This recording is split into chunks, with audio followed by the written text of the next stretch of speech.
الحمد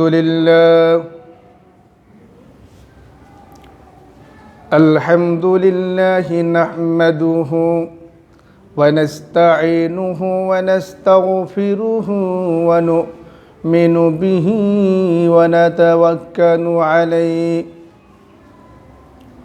ونعوذ بالله من شرور أنفسنا ومن سيئات أعمالنا من يهد الله فلا مضل له ومن يضلله فلا هادي له ونشهد أن سيدنا ومولانا محمدا عبده ورسوله أما بعد فأعوذ بالله من الشيطان الرجيم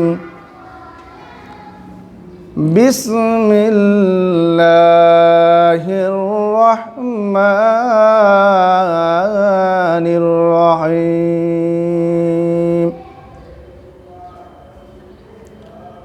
ورأيت الناس يدخلون في دين الله أفواجا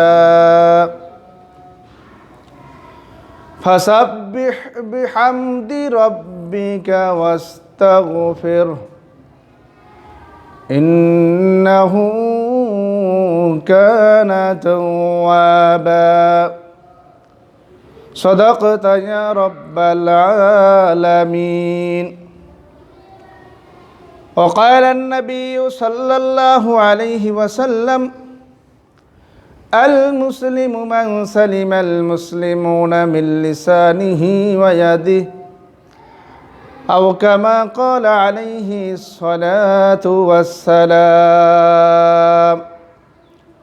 وصدق رسوله النبي الكريم ونحن على ذلك من الشاهدين والشاكرين والحمد لله رب العالمين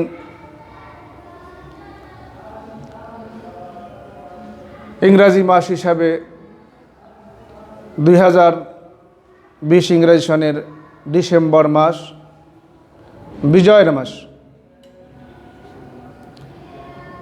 এই বিজয়ের মাসের হাদিস কোরআন দ্বারা কি আমরা পয়গাম পাই, কি আমরা দিক নির্দেশনা পাই, সে সম্পর্কে আমরা আলোচনা করতেছিলাম। সেই উপলক্ষে আজকে এই 2020 ইংরেজি সনে 2019 ইংরেজি সনে এই তারিখেই অনেক মানুষ পৃথিবীতে ছিলেন কিন্তু এখন নাই। তারা দুনিয়া থেকে পরলোক গমন করছে, দুনিয়া থেকে চলে গেছে।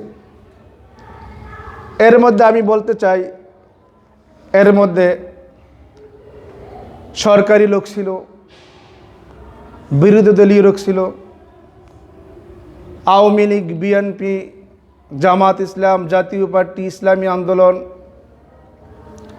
খেলাফত মজলিস, রাজনৈতিক অরাজনৈতিক সমস্ত ধরনের লোক পৃথিবী থেকে সেই 2019 ইংরেজি থেকে আজ পর্যন্ত অনেক দুনিয়া থেকে বিদায় হয়ে গেছেন।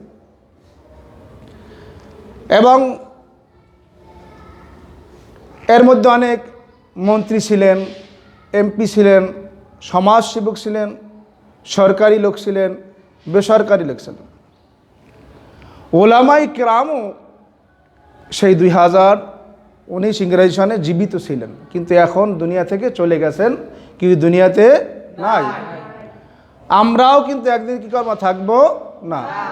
ওলামাই কেরামদের মধ্যে গ্রহণযোগ্যতা যাদের নজরে আসে তাদেরকে হযরত মাওলানা আহমদ শফি সাহেব রহমতুল্লাহ আলাই, নূর হোসেন কাসিমি সাহেব রহমতুল্লাহ আলাই, তারাও দুনিয়া থেকে চলিয়ে গেছেন।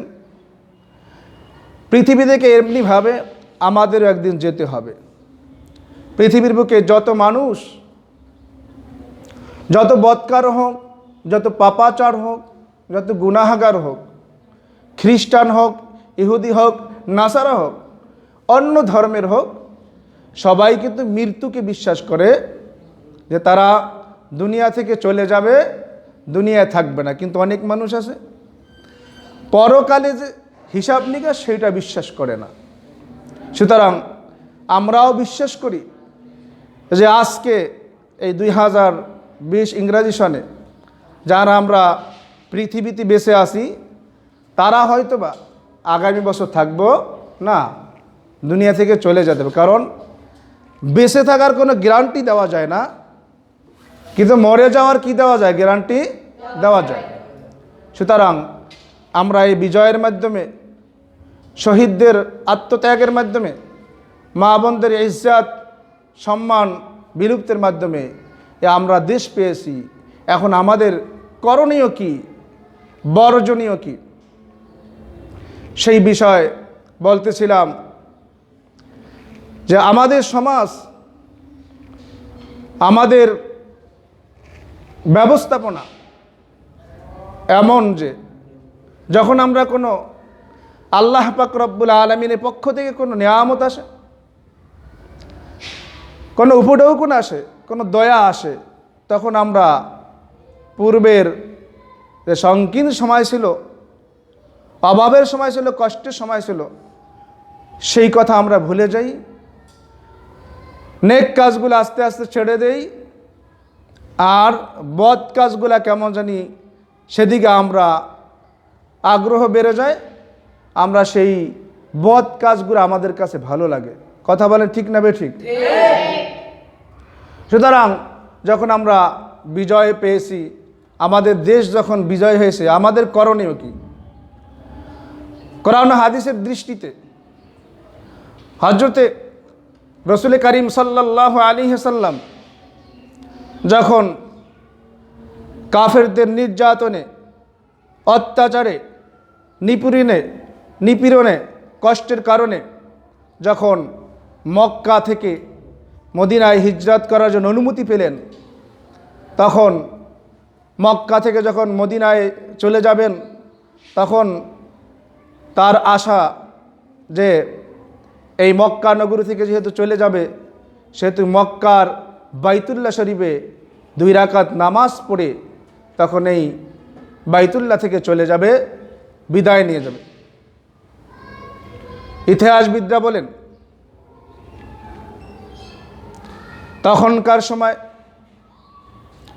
হযরতে ওসমান ইবনে তালহা রাদিয়াল্লাহু তাআলা আনহু বাইতুল্লাহ শরীফের চাবির দায়িত্ব ছিলেন। হযরত ওসমান ইবনে তালহা রাদিয়াল্লাহু তাআলা আনহুকে রাসূল করিম সাল্লাল্লাহু আলাইহি ওয়াসাল্লাম বলিলেন, ওহে ওসমান ইবনে তালহা, বাইতুল্লাহর চাবিটা আমাকে একটু দাও। মাতৃভূমি থেকে চলে হিজরত করব, মদিনায় চলে যাব, বাইতুল্লাহ শরীফের চাবির একটু দাও। আমি বাইতুল্লাহ 2 রাকাত নামাজ পড়ে যাব। আর কবে আসি না আসি জানা নাই, সুতরাং আমাকে একটু সুযোগ দাও, চাবিটা দাও, বাইতুল্লাহ শরীফ 2 রাকাত নামাজ পড়ে আমি চলে যাব। আমাদের সমাজেও এরকম যে এক জায়গা থেকে যখন অনেক দিনের জন্য কোথাও যাই আমরা, তখন আমরা স্মরণীয় জিনিসগুলো যেগুলো মনে পড়বে দূরে গেলেও, সেইগুলো আমরা একটু বারবার কাছে যাই, একটু দাঁড়াই, একটু সময় দিই। এরকমই তো হয়। হযরত রাসূল করিম সাল্লাল্লাহু আলাইহি ওয়াসাল্লাম ওসমান ইবনে তালহা রাদিয়াল্লাহু তাআলা আনহুকে বললেন, ওসমান ইবনে তালহা, বাইতুল্লাহর চাবিটা আমাকে একটু দাও, যাতে করে আমি 2 রাকাত নামাজ পড়ে বিদায় নিতে পারি।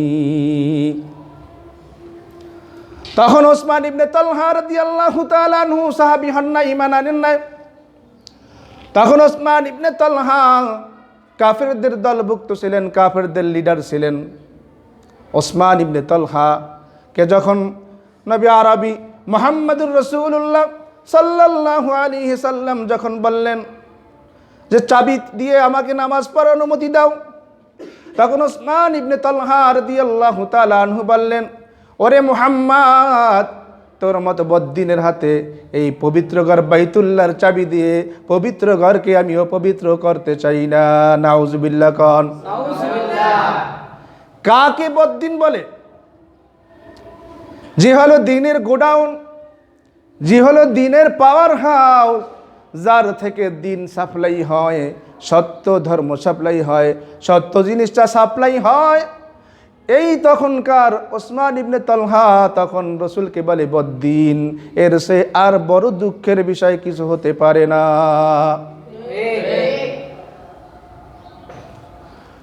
ওসমান ইবনে তলহা আসারুনে নবী আরবি সাইয়্যিদুল কাওনাইন রাহমাতুল লিল আলামিন, যাকে আল্লাহ পাক রব্বুল আলামিন পবিত্র কালামুল্লাহর ভিতর পড়েন, ওয়া মা আরসালনাকা ইল্লা রাহমাতাল লিল আলামিন।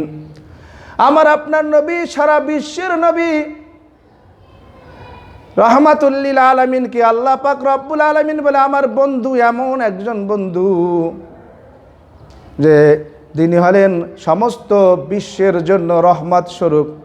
সেই রাহমাতুল লিল আলামিনকে ওসমান ইবনে তলহা 2 রাকাত নামাজ পড়ার সুযোগ দেয় না।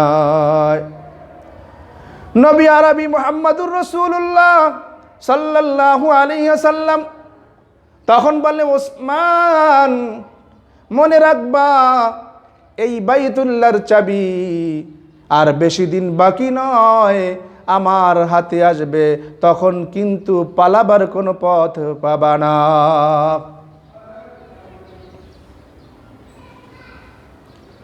দশম হিজরিতে যখন পবিত্র জমিন ভূমি মক্কা নগরী যখন বিজয় হলে রসুল করিম সাল্লাল্লাহু আলাইহি সাল্লাম যখন দল বল নির্বিশেষে সাহাবা কেরাম রাদিয়াল্লাহু তাআলা আনহুম আজমাইন গণদেরকে নিয়ে মদিনা থেকে মক্কায় যখন আগমন করতেছিলেন, মক্কার কাফের মুশরিক বদ্দিন বেঈমানগুলো যেমনিভাবে কুকুর দেখলে শ্রীগালগুলো পলায়ন করে, শ্রীগাল দেখলে যেই রকম মুরগি পলায়ন করে, বাঘ দেখলে যেই রকম ছাগলগুলো দলে দলে পলায়ন করে, তেমনিভাবে রসুল করিম সাল্লাল্লাহু আলাইহি ওয়াসাল্লামের মক্কায় আগমনের কথা শুনে মক্কার কাফের বদ্দিন বেঈমানরা দল বেঁধে পলায়ন শুরু করলেন।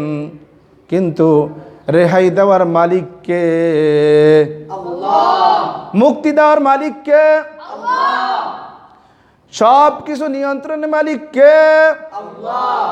আল্লাহ বলেছেন, আলহামদুলিল্লাহি রাব্বিল আলামিন। রব্বুল আলামিন রব কাকে বলে? রব হলে যে সমস্ত ক্ষমতার অধিকারী। আমার বিশ্বের বুকে যত মানুষ অনেক কিছুই অনেকে জানে, কেউ ইঞ্জিনিয়ার, কেউ বৈজ্ঞানিক, কেউ কিছু বানাতে পারে, কেউ বাড়ি নির্মাণ করতে পারে, কেউ গাড়ি নির্মাণ করতে পারে, কিন্তু সমস্ত বিষয়ে কোনো ব্যক্তি পারদর্শী হতে পারে না। কিন্তু আমার প্রভু, আমার রব, আর রব এমন সত্তাকে বলে যেই সত্তা সব কিছু যার ক্ষমতাধীন, সব কিছু যার দ্বারা সম্ভব এবং একান্তই যার দ্বারা সম্ভব তাকে বলে রব। হযরত রাসূল করিম সাল্লাল্লাহু আলাইহি সাল্লাম মদিনা থেকে মক্কায় যখন প্রবেশ করলেন, মক্কার কাফির মুশরিক বদ্দিন বেঈমানরা যখন পলায়ন শুরু করলেন, রসুল করিম সাল্লাল্লাহু আলাইহি সাল্লাম ঘোষণা দিয়ে দিলেন, মক্কার অলিতে গলিতে আনাসে কানাসে ঘোষণা দিয়ে দিলেন। ওই সময় প্রযুক্তি অনুযায়ী যেরকম সংবাদ পৌঁছাইতে শুরু করলেন, আমাদের যুগে বর্তমানে কোনো ঘোষণা আসলে হয়তো মাইকিংয়ের মাধ্যমে অথবা মসজিদের মাধ্যমে অথবা কি SMS এর মাধ্যমে কি ঘটনা কি করে প্রসার করে নাকি? ওই সময় প্রযুক্তি অনুযায়ী রাসূল করিম সাল্লাল্লাহু আলাইহি ওয়াসাল্লাম মক্কা আর অলিতে গলিতে ঘোষণা দিয়ে দিলেন, ওহে মক্কাবাসী, যে যে ধর্মের হও না কেন, আজকের জন্য তোমাদেরকে সাধারণ ক্ষমা ঘোষণা করলাম। সাধারণ ক্ষমা ঘোষণা করলেন। কিন্তু আমাদের বর্তমান সমাজ কীরকম, যে যখন মানুষ কোনো ক্ষমতা পায়, যখন শক্তি অর্জন করে, তখন প্রতিশোধের আগুন কি ওঠে, অন্তরে জ্বলে ওঠে। কিন্তু আমার নবী, আপনার নবী রহমাতুল লিল আলামিন জনাবে মুহাম্মদুর রাসূলুল্লাহ সাল্লাল্লাহু আলাইহি ওয়াসাল্লাম, তার আখলাক চরিত্র কি রকম ছিল, আল্লাহ পাক রব্বুল আলামিন নিজেই বলেন, ইন্নাকা লাআলা খুলুকিন আযীম। মক্কার কাফেররা যখন নবী আরবি সাইয়্যিদুল কাওনাইন জনাবে মুহাম্মদুর রাসূলুল্লাহ সাল্লাল্লাহু আলাইহি সাল্লামকে যখন পাগল বলে আখ্যায়িত করলেন, তখন আল্লাহ পাক রব্বুল আলামিন বলেন,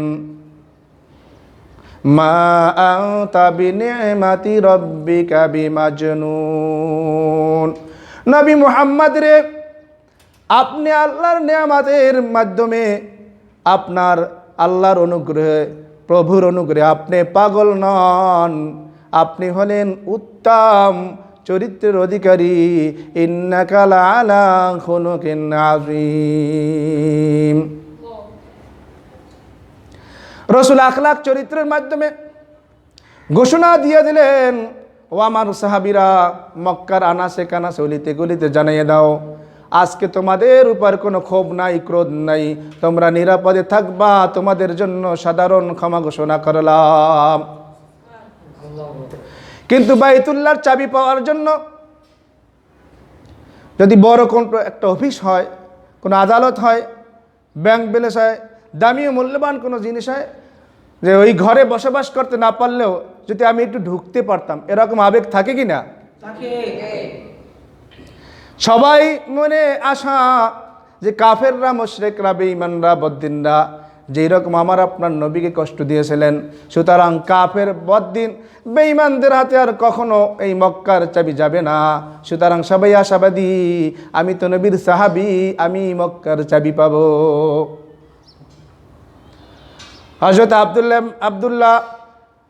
হযরত আব্বাস রাদিয়াল্লাহু তাআলা আনহু ধারণা করলেন, যা কিছু করে মুহাম্মদ সব কিছু আমার কাছে পরামর্শ করে, সুতরাং মক্কার চাবিটা মনে হয় আমাকেই দেবে, আমি যেহেতু তার চাচা। সে দাবি করলো, দাবি প্রত্যাখ্যান করলো।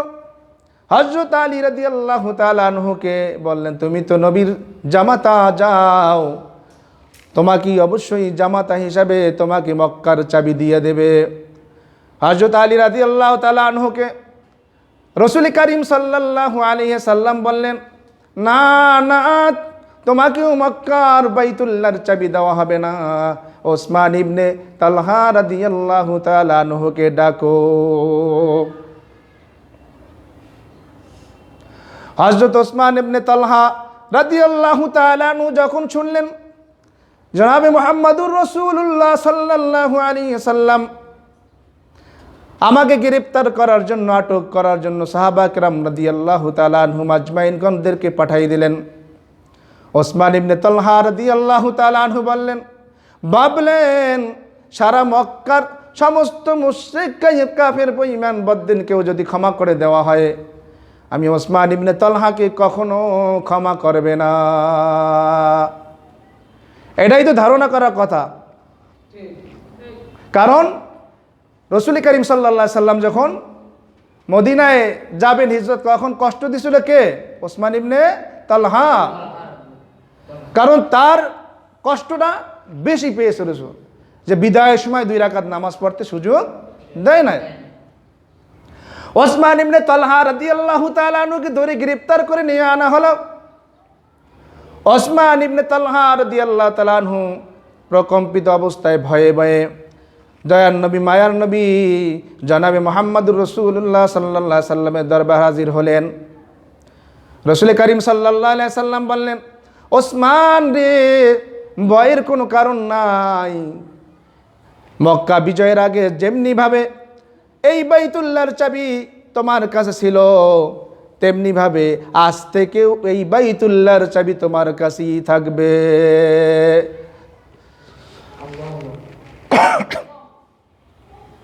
সুতরাং উচিত ছিল কি যে বাইতুল্লাহর চাবি তাকে আর কখনো দিবে না, কারণ সে সবচাইতে কষ্ট বেশি দিয়েছেন। ওসমান ইবনে তালহা রাদিয়াল্লাহু তাআলা আনহু যখন পুনরায় বাইতুল্লাহর চাবি হাতে পেলেন, নবীর চেহারার দিকে তাকাইয়া, নবীর আখলাকের দিকে তাকাইয়া, তার চরিত্রের দিকে তাকাইয়া বললেন, ইয়া রাসূলুল্লাহ, ইয়া হাবিবাল্লাহ, আমাকে পড়াইয়া দান লা ইলাহা ইল্লাল্লাহু মুহাম্মাদুর রাসূলুল্লাহ। দেখেন, বিজয়ের মাধ্যমে, বিজয়ের দ্বারা কি করা উচিত ছিল, কি করছে। আর আমাদের সমাজ কোথায়? আমরা যদি কোনো দায়িত্ব পাই, ক্ষমতা পাই, তাহলে ক্ষমতার কি করি? অপপ্রয়োগ করি, অপব্যবহার করি। সুতরাং এই বিজয়ের মাধ্যমে আল্লাহ পাক রব্বুল আলামিন বসে যখন বিজয় হবে তোমাদের কি করা উচিত? আল্লাহ বলছেন, ফি দীনিল্লাহি আফওয়াজা। নবী মুহাম্মদ রে যখন মক্কা বিজয় হয়ে যাবে তখন দেখবেন কাফেরদের মধ্য থেকে, মুশরিকদের মধ্য থেকে দল বেঁধে বেঁধে ইসলামের ছায়াতলে আসবে। যখন মক্কা বিজয় হবে, যখন মক্কার কাফের মুশরিক বদ্দিন বেঈমানরা যখন ইসলাম গ্রহণ করবে, তখন আপনি প্রতিশোধ নেবেন না, আপনি কি করবেন? ফাসাব্বিহ বিহামদি রাব্বিক, আপনি আপনার অল্পভর তাসবিহ পাঠ করবেন, ইবাদত করবেন। তাহলে বিজয় হলে কি করা উচিত? প্রতিশোধ না নিয়ে আল্লাহর ইবাদতে মগ্ন হওয়া এবং মাফ করে দেওয়া। আর কি করা? ফাসাব্বিহ বিহামদি রাব্বিকা ওয়াস্তাগফির, এবং আল্লাহ পাক রব্বুল আলামিনের কাছে তওবা করতে হবে। কারণ মনে করা যাবে না যে এই বিজয়টা আমার ক্ষমতা বলে হয়েছে, আমার শক্তির বলে হয়েছে, আমার লোকের কারণে হয়েছে, জনসমর্থন বেশি ছিল এই জন্য হয়েছে, এইটা মনে করা যাবে না। বিজয় হোক, শান্তি হোক, সুখ হোক, কাকে দান করেন? একমাত্র আল্লাহ পাক রব্বুল আলামিন সব কিছু দান করেন। যদি আল্লাহ দান না করেন, কোনো মানুষ কি হতে পারে না, কখনোই কামিয়াব হতে পারে না, সফলতা অর্জন করতে পারে না। সুতরাং আমরা এই দেশ পেয়েছি, আমরা এই বিজয় অর্জন করেছি। সুতরাং আমরা পরস্পরের ভ্রাতৃত্ব বন্ধনে থাকবো, একে অপরের প্রতিশোধ নেব না, সুশৃঙ্খল পরিবেশে বাস করার চেষ্টা করব। আল্লাহ পাক রব্বুল আলামিন আমাদেরকে তৌফিক দান করুন।